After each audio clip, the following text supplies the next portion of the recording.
Kandi Burruss and Todd Tucker always looked like the perfect Atlanta power couple from a distance, but anyone paying genuine attention could see that the shine on their relationship was fading long before the public noticed anything, and the truth is that the red flags weren't hidden.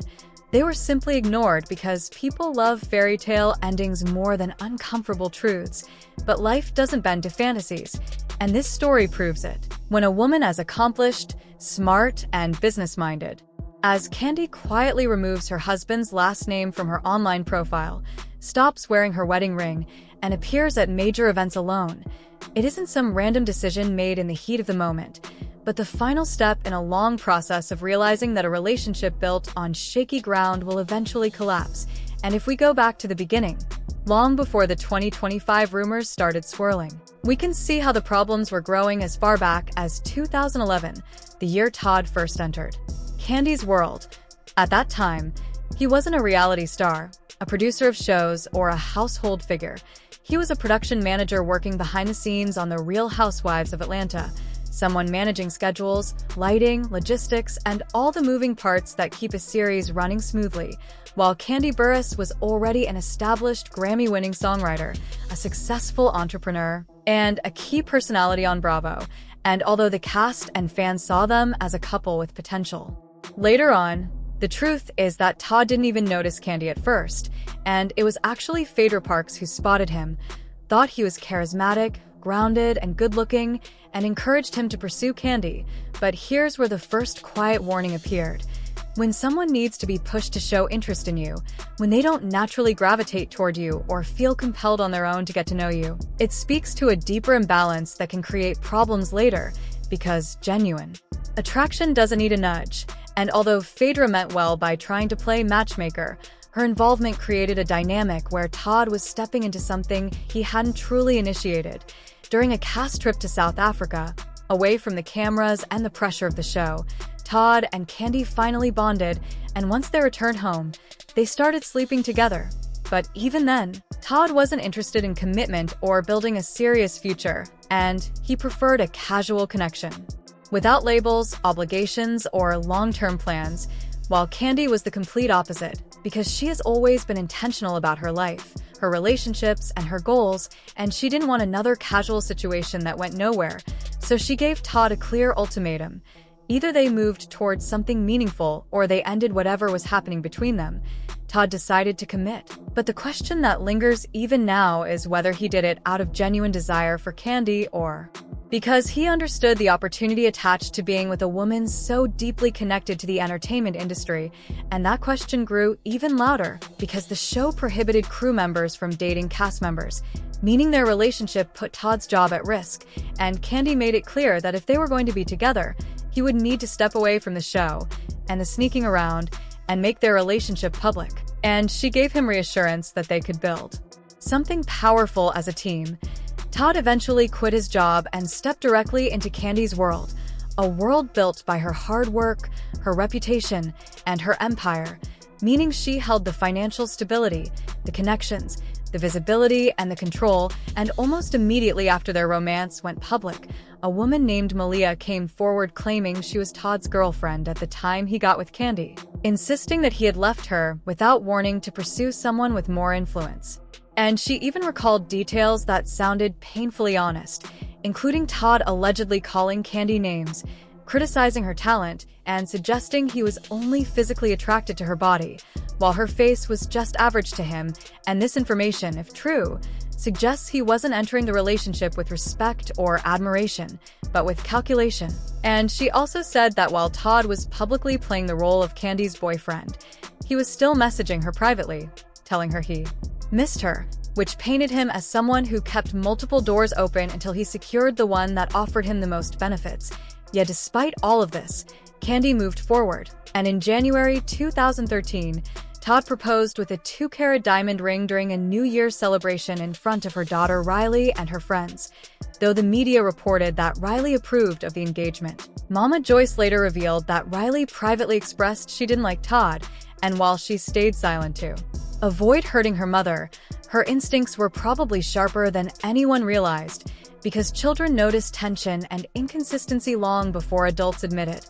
Mama Joyce never hid her distrust of Todd, criticizing not only the relationship, but even the engagement ring, which she felt was unworthy of her daughter's success and income, and these criticisms created early tension between them. But they were only the beginning. As the wedding approached, Kandi decided it was necessary to protect her assets and created a strict prenuptial agreement that made it clear Todd would receive nothing if the marriage ended, and he would have only 30 days to move out. And while prenups are normal for wealthy individuals, the severity of this one highlighted how little faith Kandi had in Todd's long-term intentions, which brings up another important question. Why would a man agree to something so one-sided unless he believed staying married to her would provide him benefits that outweighed what he might lose? And although Todd hesitated, dragged his feet, and complained that the agreement felt unfair, he eventually signed under pressure, while Mama Joyce publicly called him an opportunist and even clashed with Todd's mother, Miss Sharon,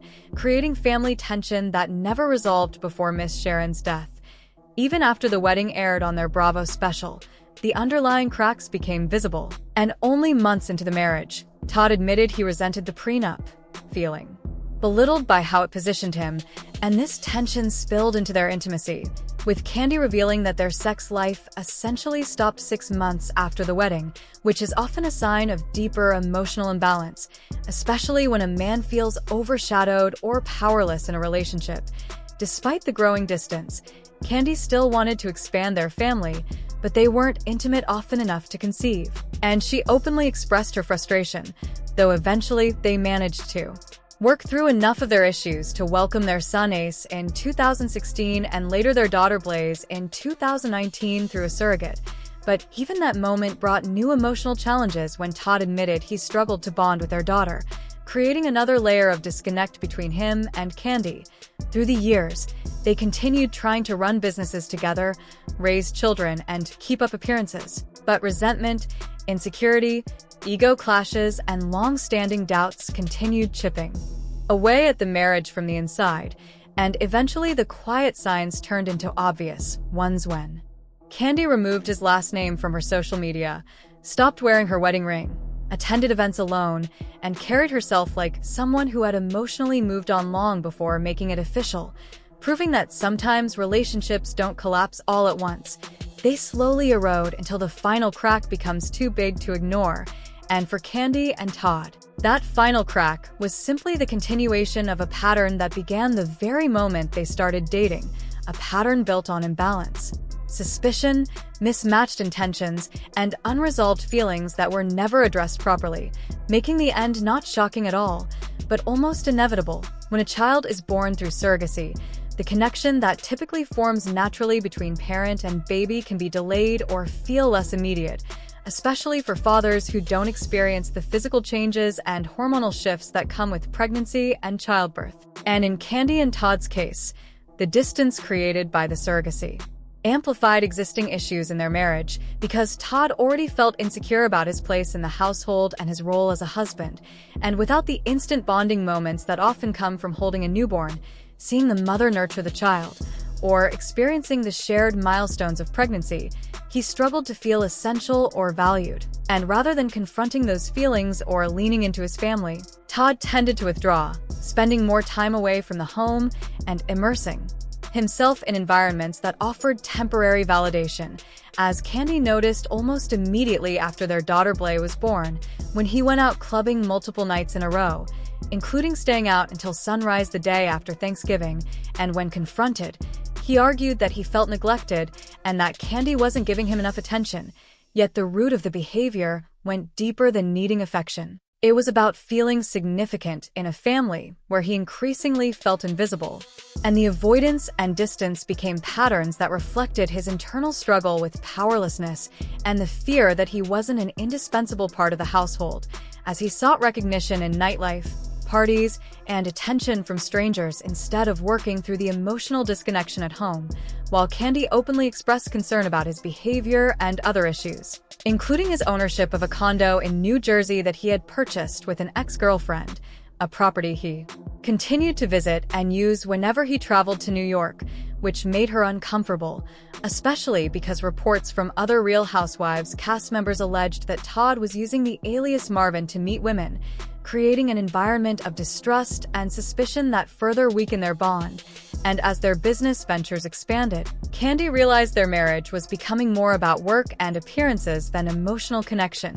admitting during a filmed therapy session that their intimacy had diminished and the passionate connection they once shared had disappeared, leaving a distance that felt permanent, while Todd simultaneously felt unseen in his own way, frustrated that after quitting his job and reorganizing his life for Kandi, she didn't appear to make equivalent sacrifices for the family, with his needs sidelined as everything revolved around her career, schedule, and priorities. And on top of that, he took on new business ventures, including a trucking company, to prove himself to her, to satisfy her family, and to gain acceptance from fans and critics. Yet, even as he became financially successful, he admitted, "I became a business entity that makes a lot of money. Everybody accepts the money guy. He's good. He's the best, but I'm not happy," which revealed that he was trying to earn love and respect through achievement rather than being appreciated for who he was. And this effort could not replace the emotional connection that was missing, because no amount of business success or financial contribution could fill the void created by the lack of intimacy, trust, and mutual respect. And as they searched for solutions, they made the choice to bring other women into their bedroom, hoping that threesomes might reignite passion. But without a solid foundation, clear communication, and genuine trust, introducing others only served as a distraction from the real problems, temporarily energizing their relationship while failing to repair the emotional gaps that had developed over time. And even though they publicly defended the lifestyle choice, it was clear to observers that the real motivation was desperation to salvage intimacy rather than true sexual adventure, because their foundation had been weakening for years, eroding under unmet expectations, unaddressed resentment, and conflicting priorities, and all of these dynamics culminated publicly on November 17th, 2025, when Kandi attended BravoCon alone, wearing no wedding ring and having removed Tucker from her social media handle, a subtle yet unmistakable signal that the relationship had fundamentally changed, while Todd's online presence shifted to a solo father image, posting pictures of his children without including Kandi, reinforcing the sense that he was stepping back from his role as husband even as he remained present for his kids. And this pattern was not sudden but the result of over a decade of misalignment, where the marriage had been built less on mutual pursuit, chemistry, and equality, and more on opportunity, timing, and compromises that initially seemed manageable but gradually undermined the emotional core of their union, leaving Kandi in need of a partner who could choose her fully,